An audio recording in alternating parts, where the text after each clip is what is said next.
Hello everyone, welcome. Last 6 month के current affairs को लेके मैं आपके सामने हाजिर हूँ एक बार फिर से। और ये पार्ट 3 है।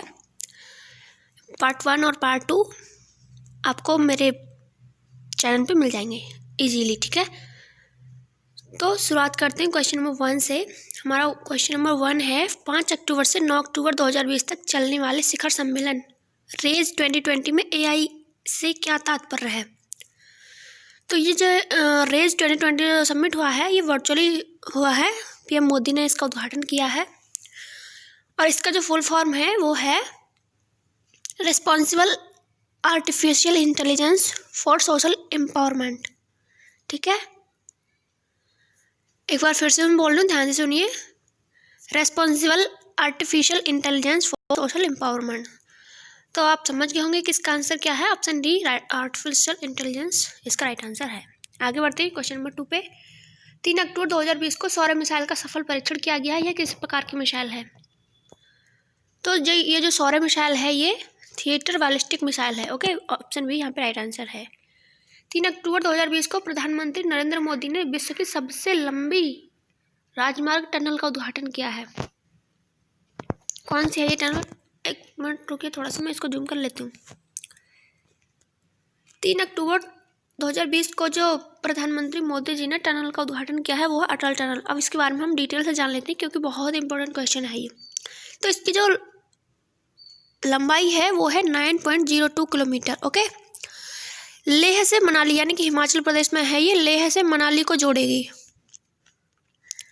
और पुराना नाम क्या था इसका पुराना नाम था रोहतांग टनल। ये रोहतांग दर्रे में है और जो पहाड़ों की जो रेंज है वहाँ पे पर्वतों की, वो है पीर पंजाल रेंज में। ओके, आगे बढ़ते हैं नेक्स्ट क्वेश्चन पे। इसका आंसर तो ऑप्शन डी है, option B sorry, Atal tunnel. Centre for disability sports के शहर में स्थापित किया जाएगा। तो विकलांगों के लिए जो एक स्पोर्ट्स सेंटर बनाया जाएगा वो बनाया जाएगा ग्वालियर में। ग्वालियर किधर है, MP में। निम्नलिखित में से किस धूमकेतु को पहली बार दूर परावैंगनी अरोरा पर विद्युत चुम्बकीय उत्सर्जन के साथ प्रलेखित किया गया है। तो इसका आंसर है option D, comet 687P। Bharat Japan के मध्य समुद्री अरब सागर में अभ्यास का क्या नाम है। तो अगर हम इन ऑप्शंस को पढ़ें तो भी हम पता लगा सकते हैं कि भारत और जापान के मध्य GMEX हुआ है। SITMEX किसके मध्य होता है, भारत और सिंगापुर के मध्य। मालाबार 4 कंट्रीज के बीच होता है, इंडिया, जापान, ऑस्ट्रेलिया और USA। पासेक्स इंडिया और ऑस्ट्रेलिया के बीच हुआ है, ठीक है। आगे बढ़ते हैं। जनवरी 2021 से चेक की जांच करने के लिए पॉजिटिव पे सिस्टम किसके द्वारा पेश किया जाएगा। पॉजिटिव पे सिस्टम किसके लिए, चेक की जांच करने के लिए किसके द्वारा, रिजर्व बैंक के द्वारा। ऑप्शन डी यहाँ पे राइट आंसर होगा। आगे बढ़ते हैं। डेस्टिनेशन नॉर्थ ईस्ट 2020 महोत्सव का विषय है। डेस्टिनेशन नॉर्थ ईस्ट 2020 महोत्सव का विषय क्या है, द इमर्जिंग डिलाइटफुल डेस्टिनेशन। ये नॉर्थ ईस्ट में टूरिज्म को प्रमोट करने के लिए एक महोत्सव मनाया गया है। हमारे जो BJP के चाणक्य कहे जाते हैं, होम मिनिस्टर हमारे अमित शाह जी, इन्होंने इसका उद्घाटन किया है। तो क्या है इसका subject, the emerging delightful destinations. North east में, जो नॉर्थ ईस्ट के जितने भी स्टेट्स हैं उनमें टूरिज्म को प्रमोट करने के लिए, ठीक है। आगे बढ़ते हैं। राफेल लड़ाकू विमान उड़ाने वाली भारत की पहली महिला फाइटर कौन बनेंगी। तो राफेल उड़ाने वाली जो भारत की पहली महिला हैं वो है शिवांगी सिंह, ठीक है। ऑप्शन ए राइट आंसर है। विश्व में सूचना की सार्वभौमिक पहुंच के लिए अंतर्राष्ट्रीय दिवस 2020 का क्या विषय है। तो इसका विषय है ऑप्शन बी, यहाँ पे राइट आंसर होगा। ऑप्शन बी पे चलते हैं। ऑप्शन बी है access to information, saving lives, building trust and bringing hope. Okay, option B right answer है। नेक्स्ट क्वेश्चन है, ज्ञानपीठ पुरस्कार के 55वें संस्करण से किसे सम्मानित किया गया है।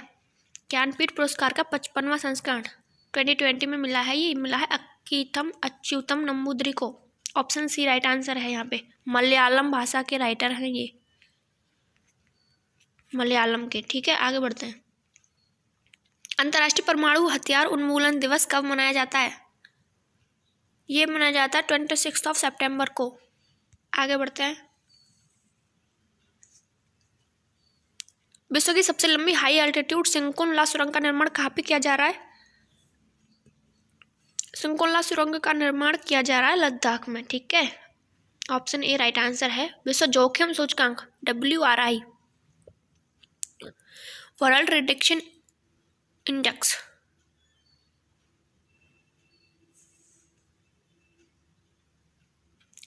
विश्व जोखिम सूचकांक WRI मीन्स विश्व वर्ल्ड रिस्क इंडेक्स 2020 में भारत की रैंक क्या है? ऑप्शंस आपके सामने हैं। 89, ऑप्शन बी यहाँ पे राइट आंसर होगा। वर्ल्ड रिस्क इंडेक्स में इंडिया की रैंक है 89। पासिक्स, अभी पीछे भी क्वेश्चन आया है, ये पासिक्स एक्सरसाइज होती है किस किस कंट्री के बीच होती है? भारत और ऑस्ट्रेलिया के बीच। ठीक है, ऑप्शन बी राइट आंसर है। हाल ही में किस देश ने लेजर निर्देशित एंटी टैंक मिसाइल का सफल परीक्षण किया है? लेजर निर्देशित एंटी टैंक मिसाइल का सफल परीक्षण भारत ने किया है। ऑप्शन ए राइट आंसर है। सितंबर 2020 में किस राज्य ने मुख्यमंत्री किसान कल्याण योजना की शुरुआत की है? मध्य प्रदेश ने। मध्य प्रदेश ने करी है मुख्यमंत्री किसान कल्याण योजना की। और अगर उत्तर प्रदेश की बात करें तो उत्तर प्रदेश ने करी है मुख्यमंत्री कृषक दुर्घटना बीमा योजना की। ठीक है, दोनों में डिफरेंस है। उत्तर प्रदेश में कृषक दुर्घटना बीमा योजना और मध्य प्रदेश में मुख्यमंत्री किसान कल्याण योजना। ऑप्शन डी इस क्वेश्चन का राइट आंसर है। हाल ही में भारत के दूसरे रॉकेट लॉन्च पोर्ट के निर्माण के लिए किस राज्य की पहचान की गई है? तो ये स्टेट है तमिलनाडु। तमिलनाडु। ठीक है, विश्व राइनो दिवस कब मनाया जाता है? वर्ल्ड राइनो डे जो मनाया जाता है वो मनाया जाता है 22 सितंबर। भारत ने तूतीकोरिन और कोचीन को किससे जोड़ने वाली कार्गो फेरी सेवा शुरू करी है? तो ये करी है माले को जोड़ने के लिए। ठीक है, तूतीकोरिन और कोचीन को माले से जोड़ने के लिए कार्गो फेरी सेवा शुरू करी गई है। माले मालदीव की कैपिटल है। ऑप्शन ए यहाँ पे राइट आंसर है। हाल ही में घर तक फाइबर योजना का शुभारंभ किस राज्य में किया गया है? घर तक फाइबर योजना का शुभारंभ बिहार में किया है। किसने किया है? मोदी जी ने किया है। और किस उद्देश्य से किया है? तो हर घर तक इंटरनेट स्पीड हाई स्पीड पहुंचाने के लिए इस योजना का शुभारंभ किया गया है। ठीक है, आगे बढ़ते हैं। हाई स्पीड नेट पहुंचाने वाले हैं मोदी जी बिहार के हर घर में। आगे क्वेश्चन नंबर 22 है। हाल ही में नेपाल का संशोधित मानचित्र जिसमें लिपुलेख, कालापानी और लिम्पियाधुरा का भारतीय क्षेत्र शामिल है किस राज्य में है? तो बहुत ज़्यादा चर्चा में था ये लिपुलेख, कालापानी और लिम्पियाधुरा। तो ये है उत्तराखंड में, भारत के उत्तराखंड में है ये। सुगौली की संधि जो हुई थी ब्रिटिशर्स और नेपाल के बीच, तो उस संधि में इनको क्लियरली नहीं मेंशन किया गया था, तो ये विवाद का क्षेत्र रह गया है और तब भी से इस पर विवाद चलता रहा है।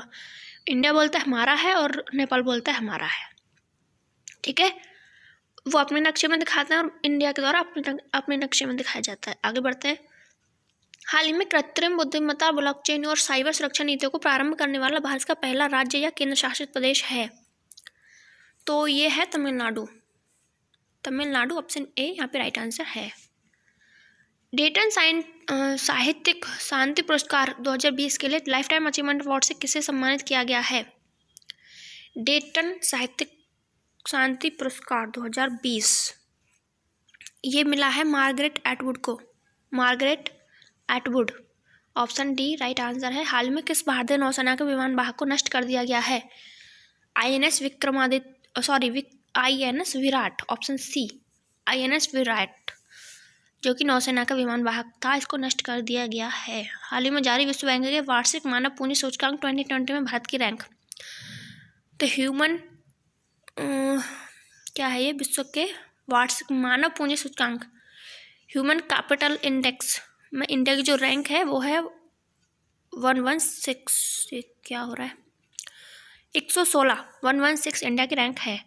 टोटल 174 में से इंडिया की रैंक ये है और नॉर्वे इसमें टॉप पे है। ठीक है, आगे बढ़ते हैं।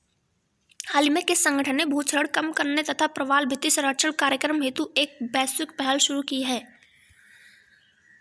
तो भूक्षरण कम करने तथा प्रवाल भित्ति संरक्षण के लिए G20 ने एक पहल शुरू की है। ठीक है, आगे बढ़ते हैं। किसने ग्लोबल स्मार्ट सिटी इंडेक्स 2020 में प्रथम स्थान प्राप्त किया? ऑप्शन देख के आप बता सकते हैं। इसमें से सिंगापुर यहाँ पे राइट आंसर है। आगे बढ़ते हैं। हाल ही में फॉस्फीन गैस किस ग्रह पे खोजी गई है? फॉस्फीन गैस खोजी गई है शुक्र ग्रह पर। पृथ्वी की बहन इसको कहा जाता है, शुक्र ग्रह को। ठीक है, आगे बढ़ते हैं। मेघेदातु परियोजना किन दो राज्यों के मध्य विवाद का कारण बन गई है? सबसे पहले ये बताइएगा कि मेघेदातु परियोजना जो है कौन सी नदी पे है? तो ये है कावेरी नदी पे। ओके, ये हमारा लास्ट क्वेश्चन। कावेरी लिखना था, कोवेरी लिख गया, काटो इसको। ओहो, चलो कावेरी नदी है ये मेघेदातु परियोजना, और ये तमिलनाडु और कर्नाटक के बीच विवाद का कारण बना हुआ है। तो ये 30 क्वेश्चन कंप्लीट होते हैं। पार्ट 3 कंप्लीट हो गया है। पार्ट 4 में जल्दी आपसे मिलूंगी। तब तक के लिए नमस्कार, और वीडियो को प्लीज़ शेयर कर दीजिएगा। Thank you so much and bye bye.